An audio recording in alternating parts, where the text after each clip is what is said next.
Let's talk about, very briefly, some features of fiscal policy. Fiscal policy is when the government raises or lowers the level of taxes and spending to achieve economic goals. Fiscal policy can be either automatic or discretionary. Automatic fiscal policy stabilizers are those that work that stabilize the economy automatically. No action is taken by Congress. For example, marginal tax rates. The higher increments of income, you pay a higher percentage.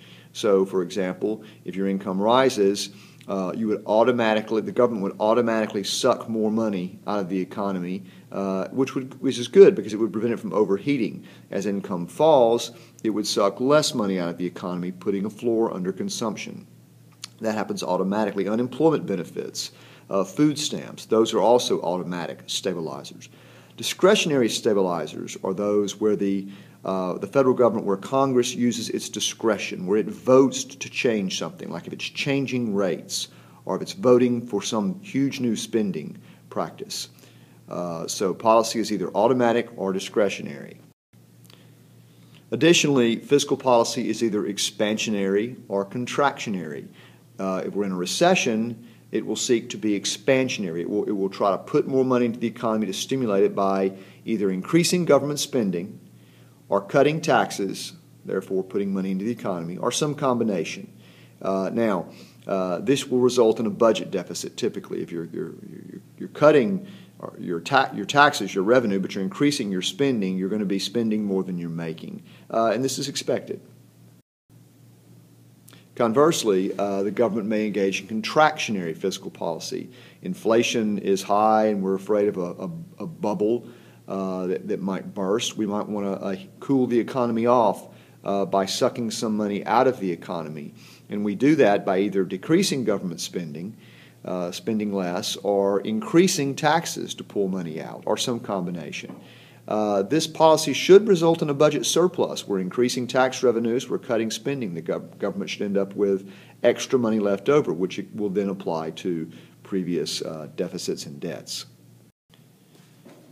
So where do politicians fight about this if everyone agrees on the need for contractionary and expansionary policy? Well, they disagree about how. For instance, during a recession, you should either increase spending or cut taxes. Which one should you do? It depends on whether you think the government is too large and inefficient, or whether you think the government is too small, or more appropriately, you think the government has things it still needs to do, like building crumbling infrastructure or meeting certain social needs, like the fact that millions of Americans don't have health care. That's how you answer. That's how you decide on which way to go. If you think there are unmet needs, i.e., the government perhaps might be too small, then you're going to want to increase spending in a recession and increase taxes during the boom time. Conversely, if you think the government is too large, then you want to decrease taxes rather than increase spending during a recession, and then decrease government spending rather than increase taxes during demand-pulled inflation. In other words, this top group here, they never want to cut spending. And these people are largely represented by the Democrats in America because they feel like government has more to do.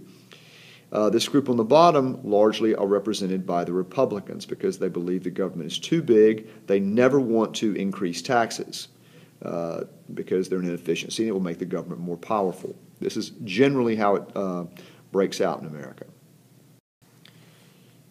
Okay, let's walk through some examples. Let's say the government cuts personal income tax rates. What is that? Well, they cut the rates. They changed the rates, so it has to be one of these two. Congress would have to vote on that. If they're cutting rates, they're putting money in or leaving money in the economy. That is therefore discretionary and expansionary. All right, income rises. As a result, people pay a larger fraction of their incomes in taxes. What's at work here? Well, the government, this is happening automatically because of marginal tax rates. So it's one of these two.